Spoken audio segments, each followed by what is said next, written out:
wabarakatuh. Waalaikumsalam warahmatullahi wabarakatuh. Ila hadirin Nabi Mustafa Rasulullah Muhammad sallallahu alaihi wasallam wa ala alihi wa sahbihi wa dzurriyyatihi wa ahlihi kiram ajma'in. Thumma ila hadirin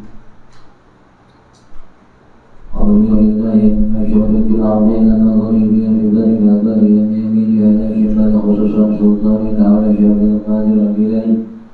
Thumma ila hadirin Syekh Sulaiman al-Jazuli. Thumma ila hadirin Syekh Hasan al-Jazuli. Thumma ila hadirin Thumma ila hadirin mu'allif hadha al-kitab. Thumma ila rahimahul muslimina wal muslimat wal mu'minina wal mu'minat min abaina wa ummahatina wa ahlina. Thumma ila hadirin nabiyina qurratu'ayunina sayyidina maulana Muhammadin sallallahu alaihi wasallam. Al-Fatihah. A'udzu billahi minash shaitanir rajim. Bismillahirrahmanirrahim. Alhamdulillahi rabbil alamin. Ar-Rahmanir Rahim. Maliki yaumiddin. Iyyaka na'budu wa iyyaka nasta'in. Ihdinas siratal mustaqim. Shiratal ladzina an'amta 'alaihim ghairil maghdubi 'alaihim waladdallin.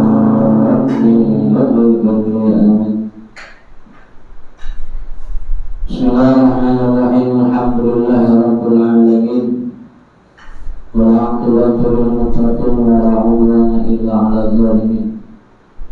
Asyhadu an la ilaha illallah ilahul awwalin wal akhirin wa asyhadu anna sayyidina Muhammadan 'abduhu wa rasuluhu shadiqul wa'dil amin. Allahumma shalli wa sallim 'ala sayyidil abrar Muhammadin khairil anami alladhi tuhna bihi hawaijul anam wa tariqu bihi al-khalaiq wa rafil manam wa yusrabi kullu nadbi wal maram wa barik alaihi ya rabbi bi'adadi kulli malaikatikal kiram wa ala alihi wa sahbihi ahlil tayyibin al-kiram. Amma ba'du, yang sama-sama kita muliakan Assalamualaikum Mus Bapak Ustaz Arif bin Hamadah, dan yang saya muliakan bapak-bapak, ibu-ibu, adik-adik remaja, yang mudah-mudahan adanya kita pada kesempatan malam hari ini Allah jadikan kita orang-orang yang pandai mensyukuri nikmat Allah Subhanahu wa ta'ala. Amin ya rabbal alamin. Qala al-mu'allif rahimahullahu ta'ala wa nafa'ana bihi wa bi'ulumihi fid dharain. Qala fasl fi bayanil istinja' bil hajar. Puja dan puji syukur kehadirat Allah Subhanahu wa ta'ala. Salawat riwayat salam semoga tercurah limpahkan keharibaan kedua kita, yakni habibana wa rasulana Muhammadin sallallahu alaihi wasallam. Salawat dan salam semoga tercurah limpahkan kepada keluarganya, sahabatnya, dan mudah-mudahan kelak kita mendapatkan syafa'atul uzma, pertolongan yang agung. Amin ya rabbal alamin. Pada kesempatan malam hari ini, alhamdulillah Allah Subhanahu wa ta'ala masih memberikan kita kesempatan menghirup udara segar, atau Allah memberikan kita umur yang panjang sampai kita pada malam hari ini masih bisa bersilaturahim, memanjangkan produktivitas umur kita. Mudah-mudahan senantiasa Allah Subhanahu wa ta'ala berikan kita ilmu nafi', ilmu yang manfaat. Bahwa materi malam ini adalah menjelaskan tentang istinja dengan batu, bersuci yang paling ringan. Maksudnya gimana? Memang batu bisa mengangkat najis, atau memang bisa batu buat mensucikan najis, atau ketika kita qadail hajat memang bisa batu, bisa. Maka di sini jelaskan wajib al-istinja'u wa amal mau fahuwa. Jadi kalau air ini bukan hanya sekedar menghilangkan zatiannya atau kotorannya, tapi juga dia membersihkan apanya, membersihkan seluruhnya. Makanya coba dah, pegang dah. Kalau disusut ini memalu juga. Kalau misalkan kita buang air besar, dubur, kalau dubur belakang. Nah, dubur kan ada yang maaf ya, ada yang berbulu. Nah itu tuh kudu bersih tuh, jangan sampai kotorannya nyangkut, nyelip, perasaan udah hilang. Makanya kalau bersuci ini bersuci dengan air, beda dia tahapannya dengan batu atau istinja dengan batu. Ada beberapa persyaratan al-zahil hajari bersuci dengan batu ada 8. Pertama kita sediain dulu batunya, pertama batunya 3. Batunya 3. Itu kebanyakan enggak.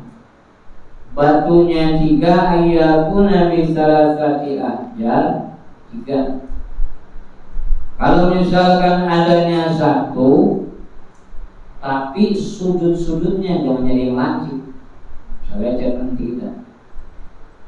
Nah sudut-sudutnya ini kan kalau misalkan bentuknya persegi 4 kan biasa ada apa? Setiap sisinya kan ada dia. Makanya kalau batunya 1 berarti setiap sisinya itu 3. 1, 2, 3. Aw salasati atrafil hajar. Karena Nabi Muhammad sallallahu alaihi wasallam beliau istinja bi salasati ahjar. Walau lam yakhul illa bi asara minas salasa. Jadi boleh kalau misalkan enggak bersih dengan 3 batu, boleh nambah hitungannya juga kan ganti. Biasakan kalau misalkan kita dalam perjalanan jauh, ya, umpamanya nggak berhenti dalam kendaraan terus jangan juga tuh, misalkan ini baru syarat yang pertama, bantu. Jangan sampai sesuatu yang biasa kita minum, yang biasa kita makan dijadikan untuk alat bersuci, haram. Dan Nabi Muhammad SAW juga kagak ngajarin. Makanya ada adab tata krama kalau kita mau masuk kamar mandi, ya dalam kitab Sabilal Muhtadin itu kan dijelaskan masuk kaki apa? Kaki kiri, keluar kaki. Dan jangan biasakan di dalam kamar mandi nyanyi. Malah kayak aku nyanyi lagi. Memang harinya tren itu bukannya nyanyi, sholawatan lagi di dalam. Dan jangan biasakan buang air besar itu lama. Ngelamun dulu. Hampir dilihatin tuh tempat keluarnya apa? Tempat keluarnya kotor. Kebiasaan. Apalagi yang biasa ada setelannya kalau buang air besar. Kalau laki-laki ngerokok dulu, ya, walaupun berbicaranya ngerokok juga kalau misalkan buang air besar maka ngerokok. Lama di dalam kamar mandi, ngapain berlama-lama di dalam kamar? Juga jangan pasangin apa? Jangan pasangin foto-foto di dalam kamar mandi. Pasangin foto, fans sama foto artis dipasang di kamar mandi. Itu artis bro. Apalagi foto ulama kagak boleh.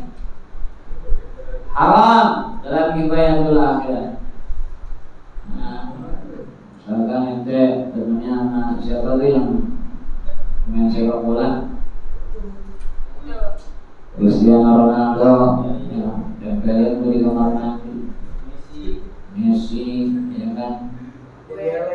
Ada yang maunya cewek ditempelin kamar mandi ada. Terus ini akhir zaman, kita kan gak jauh dari handphone, betul gak? Betul.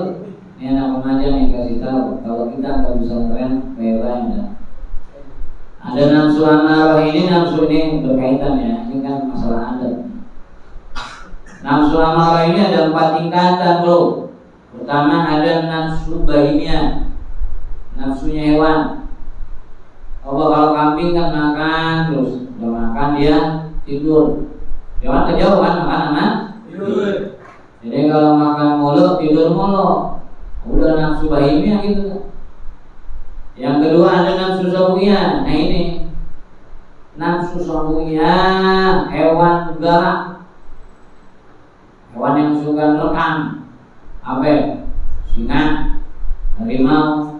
Dia kan kalau bandanya misalkan anaknya diambil marah nggak? Marah.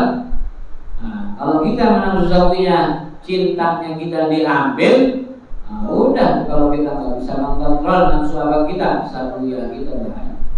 3 ada nafsu syaitaniyah.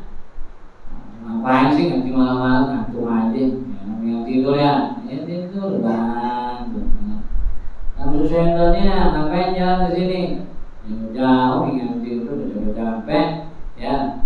Iya, nafsu syaitaniyah. Tapi ada yang paling besar, nafsu rububiyah. Apa nafsu rububiyah? Merasa bos, nafsu ketuhanan, sifat ketuhanan. Sifat ketuhanan berada di diri kita, merasa kita paling berkuasa, merasa kita paling punya duit, merasa kita paling alim, merasa kita bos. Betul. Itu yang nomor 1 dalam nafsu amal, walaupun ada nyebutin 4. Itu yang bahaya dari yang lain karena udah punya penyakit rasa. Rahasia. Sintudular itu bacanya aja, apalagi kalau rutin sendiri baca jadi apa? Jadi wirid. Nah, judul baca tuh. Apalagi kalau kata mualifnya bilang, kalau kita hafal luar biasa. Besok kita nanti di yaumil mahsyar dia aku jadi muridnya. Amin. Makanya kita hafalin tuh. Ya, alhamdulillah qawi sultan akan bersambung dengan Nabi Muhammad sallallahu alaihi wasallam. Kita enggak tahu sampai kapan, baca terus. Nah, itu doyannya umpama sukanya maulid antibai, apa juga. Maulid antibai, ada maulid kan banyak ya. Maulid al-Barjanji. Tanya ke Abang Wahyu, beliau lebih paham masalah sholawat atau ke Abang Khairul, kan? Kamera kita. Nah, jadi 3 batunya tuh. Berapa ya? 3. Bukan buat itu, bukan buat lempar jumroh, ya. Ini 3 untuk bersuci. Dan kemudian nih bagi laki-laki juga nih ada adab lagi. Kalau buang air kecil, jangan berdiri bos. Udah berdiri nggak bersuci, ditabokin lagi ke pohon, ya. Atau ditabokin ke tiang listrik. Jangan salah, ada hikayat dalam kitab Syiarus Salikin, Syirahus Salamat Al-Falimani. Rasulullah SAW lewat ke pemakaman, namanya Rasul, Nabi kita Nabi Muhammad, bisa dengar orang yang disiksa di dalam kubur. Para sahabat bertanya, apa yang kau dengarkan ya Rasulullah? Ini orang lagi disiksa ketika di dunianya. Dia habis buang apa? Buang air kecil, buang air besar, kagak cebok. Makanya ngajinya jangan tinggi-tinggi, kita mencebokannya belum becus, ya kan? Buang air kecil, jangan berdiri nih laki-laki. Kalau perempuan mau kemana-mana, nggak berdiri, perempuan jongkok. Kita nih pakai adatnya gimana? Sebagai laki-laki berdiri apa jongkok? Jongkok. Biasakan kita buang air kecil jongkok nih laki-laki. Ya, udah biasa pakai sarung, kita sarungan susah. Kalau pakai celana panjang enakan sambil berdiri, mending ya kan. Kalau misalkan udah pakai celana panjang, buang air kecil berdiri, mau diselatikin kan susah. Ya, jepit-jepit gitu, mesti kayak dalam gitu. Makanya harus beradab gitu.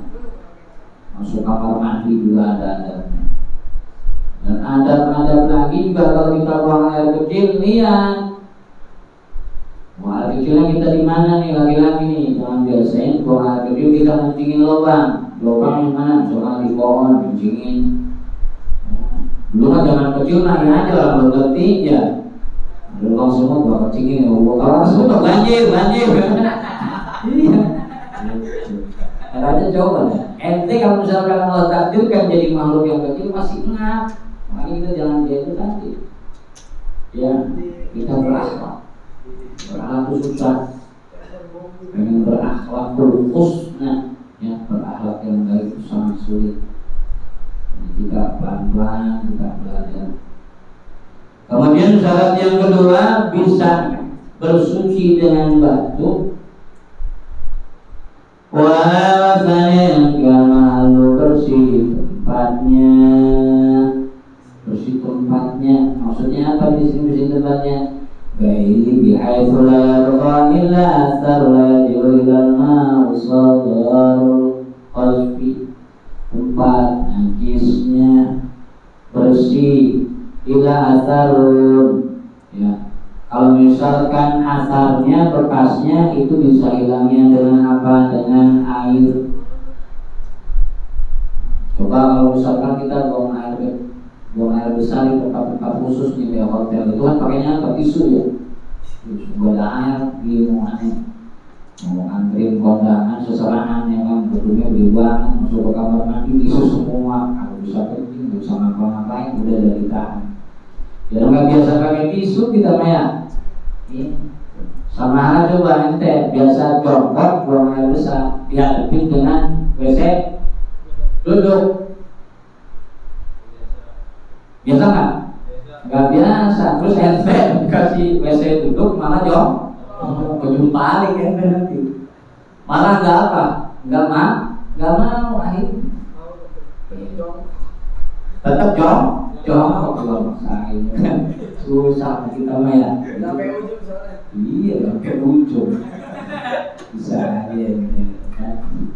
Wala jibanazu, jangan kering najisnya. Jadi kalau misalkan mau bersuci dengan batu ya mau langsung. Jangan ente buang air besar, koteteng ya kan, nyari batu, nggak perlu kering, ya. Dulu kan dengan cebok, ya. Jadi pada katakan koteteng capeknya sih. Makanya dalam kitab Kifayatul Akhir, ini ada dalam Kifayatul Akhir ternyata coreknya ini musabal, air yang biasa kita minum ya, bisa kita konsumsi. Jangan coba-coba ente buat ngilangin najis. Ada di Kifayatul Akhir air musabal buat diminum. Tengah. Apalagi mohon maaf nih, kita begadang di masjid, pengen buang air kecil takut, buang nih, saya kalau ada yang ikutin, kencing aja di mana? Di botol. Itu sama aja kalau buang ya bos. B-nya pas bangun dia kan kagak bisa bangun kita. Kejadian kisah nyata, ada anak santri yang dia biasanya tidur di masjid takut. Malam itu dia takut buang air kecil. Ada botol nih. Karena memang malam itu kiainya baru pulang dari tanah suci Mekah, hajian. Santrinya pengen nyambut, si santri malah apa? malah ketiduran, dia pengen keluar takut karena santri udah keluar semua nyambut kiainya, tinggal dia sendiri tidurnya di kantong masjid, kantong masjid, kamar masjid. Mau keluar malu, dia mau buang air kecil, ada lampuan, dia botol lampuan, dia kencing botol lampuan. Lah dia bangun besok-besoknya di pinggir balong, tahu siapa yang mindahin. Jadi hati-hati. Ya namanya kita tuh perlu ada tuh gitu, nggak kelihatan sama mata kita. Jadi 3 tadi bersih tempatnya, jangan sampai kering najisnya. Kemudian yang keempat, layan tatila, jangan pindah-pindah.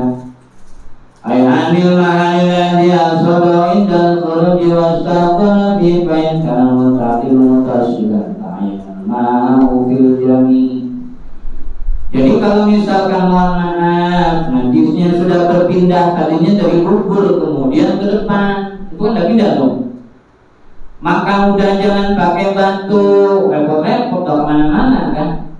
Makanya kalau mohon maaf yang kecepirit ngecret bisa pakai batu bos. Perempuan nggak bisa, kalau menurut saya pakai batu nggak bisa. Khusus buang air kecil nggak bisa. Ya nggak bisa, karena menurut penelitian saya itu bersuci dengan batu ketika buang air kecil hanya laki-laki yang bisa. Gampang motorinnya bos. Nanti malah nyengiranya membayangin nanti berarti. Benar sih, seneng aja sama anak remaja udah saya bisa.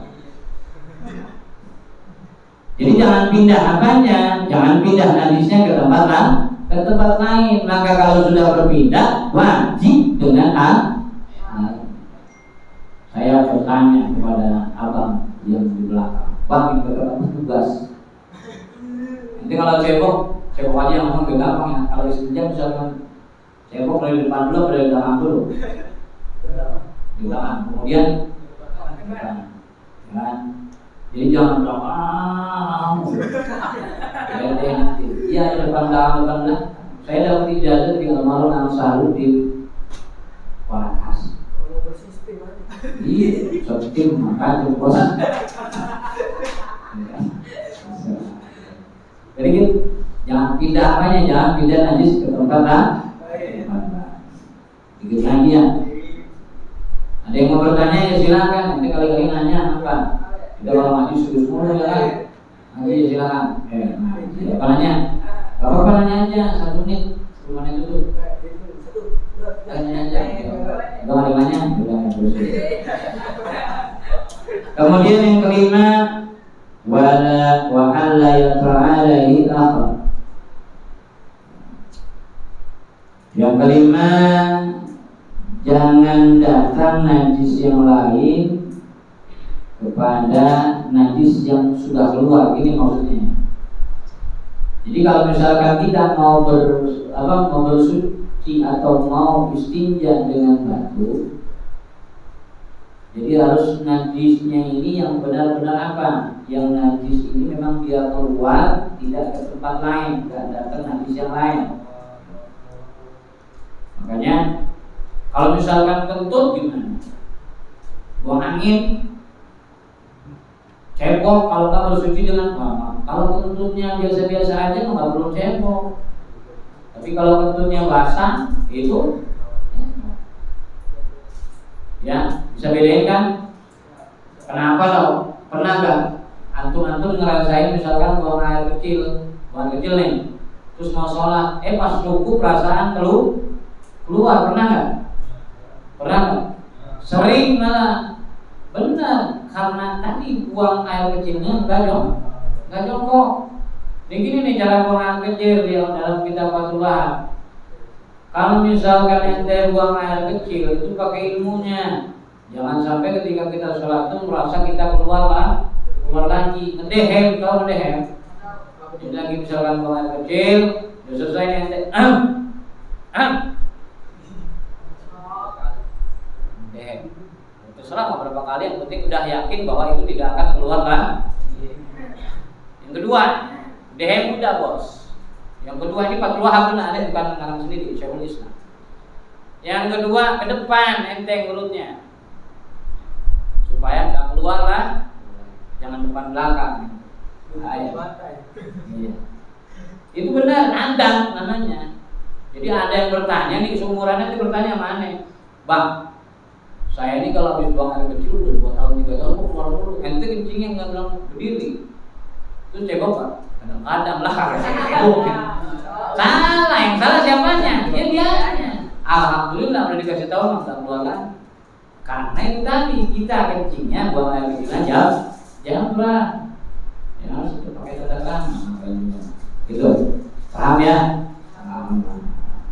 Mudah-mudahan kita Allah Subhanahu Wa Taala memberikan ilmu yang aneh yang kepingin bersuci dengan batu sampai sekarang itu disebutnya bersuci yang paling susah karena satu berlimpah. Yang kedua, kalau nerangin nggak begini, rasa mata aneh buruk gitu. Serius ini mati nggak kelihatan, tapi kalau masalah lain kelihatan. Kayak kalau orang Islam, ngaji gitu kali ya. Jadi kalau misalkan kita mau bersuci dengan batu, ya sediain batunya berapa ya? 3 bos, atau 1. Yang penting sudutnya berapa tadi? Ya. Misalkan kita mau nyoba, yuk kapan-kapan kita coba ya. Oke? Saya juga belum coba.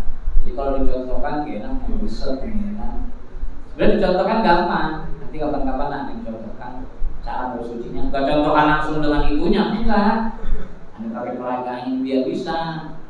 Kita kan belum pernah nyoba nih. Kayak sholat, berdirinya gimana kan? Belum nyoba kan? Terus angkat tangannya gimana? Sujudnya gimana? Sampai saat ini kita kan sholat ngikutin bapak kita, betul? Kita mau ngapain sholat? Sholat ngikutin siapa? Ngikutin bapak. Aneh gitu ya, aneh gitu. Nah dalam kitab fikih kan banyak. Ya kan mazhab Imam Syafi'i kan banyak nih kitabnya nih. Kita makanya kalau misalkan dengerin guru, kita kan belum pernah praktek nih. Ya, sholat ini gimana takbirnya, ya kan? Kemudian salamnya bagaimana, yang benar nih kita terus tahiyat ketika kita asyhadu an la ilaha illallah bagaimana. Itu semua diatur sama fikih. Ya. Jadi supaya kita apa? Enak sholatnya.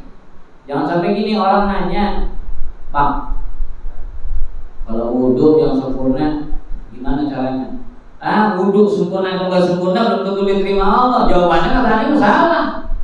Ya sama aja merendahkan pertanyaan orang lain. Jadi jawablah, wudhu sempurna maka sholatnya diterima. Udah gampang itu aja. Karena kata Imam Syafi'i, kalau kita wudhu itu bukan hanya apa? Bukan hanya khata' setiap kesalahan, zulum kita, dosa-dosa kita juga bertetesan setiap kita. Itu. Jadi makanya itu tadi perlunya kita belajar ilmu fikih.